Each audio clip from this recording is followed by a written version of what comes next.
E com vocês, a série As Aventuras do Tronco Encefálico, 3 temporadas. O tronco encefálico faz parte do sistema nervoso central. A sua estrutura se dá por núcleos e fibras nervosas, entre outras coisas. Ele é dividido em 3 partes. Primeira temporada, mesencéfalo. O primeiro episódio da série começa falando da localização e o formato do mesencéfalo. É a menor parte do tronco encefálico, podendo ser encontrado entre a ponte e o diencéfalo. A divisão entre o mesencéfalo e a ponte é feita pelo sulco pontino superior, que é uma depressão alongada entre as duas estruturas na face anterior do mesencéfalo. No segundo episódio, ouviremos sobre as partes anterior, posterior e laterais. Na face posterior do mesencéfalo, é possível encontrar os colículos, duas duplas de protuberâncias divididas como superiores e inferiores. Os colículos, denominados como superiores, estão envolvidos com a via óptica, logo recebem informações visuais. Os colículos inferiores fazem parte da via auditiva, ou seja, recebem informações auditivas. No episódio 3, falaremos sobre curiosidades do mesencéfalo. O mesencéfalo é atravessado pelo aqueduto cerebral, que conecta o terceiro ao quarto ventrículo, permitindo a passagem do licor, que é um líquido cerebroespinhal que banha o sistema nervoso central.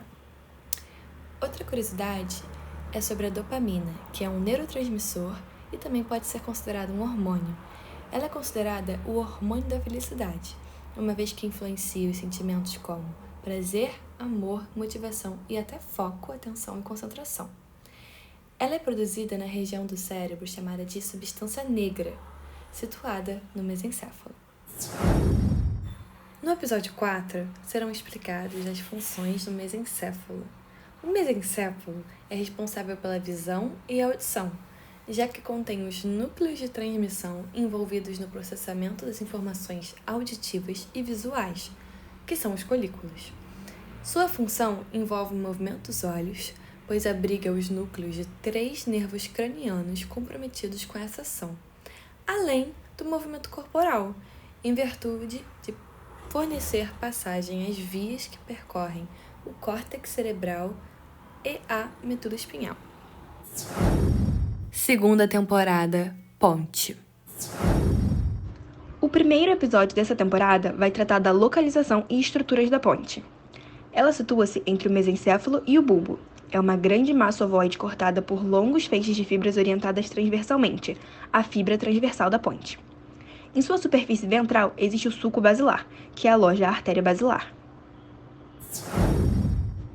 Indo para o segundo episódio, irão ser retratadas as funções da ponte. A ponte é o centro de retransmissão de impulsos, participa de algumas atividades do bulbo, interfere no controle da respiração e é um centro de transmissão de impulsos para o cerebelo. Ela atua ainda como passagem para as fibras nervosas que ligam o cérebro à medula. Já no terceiro episódio serão abordadas algumas curiosidades sobre a ponte. A face anterior da ponte tem aparência estriada e contém várias linhas paralelas em virtude da presença de fibras córtico-ponto-cerebelares que a percorrem horizontalmente. Já a face posterior está intimamente conectada com o quarto ventrículo e o cerebelo. Terceira temporada, Bulbo. Com a forma de um cone, o bulbo fica localizado na parte mais caudal do tronco cefálico, entre a ponte e a medula espinal. No seu limite superior, encontra-se o sulco bulbo pontino, e no limite inferior, encontra-se o forame magno. Já o segundo episódio aprofunda um pouco mais da anatomia do bulbo. Na sua parte lateral, encontra-se uma eminência oval, as olivas. Elas são formadas por uma massa cinzenta. A parte posterior apresenta o sulco mediano posterior, o sulco lateral posterior e o sulco intermédio. Já na parte anterior, tem o sulco bulbo pontino, sulco lateral anterior e o sulco mediano anterior. No sulco mediano anterior, de cada lado, há uma eminência alongada, chamada de pirâmide, que são formadas por fibras nervosas.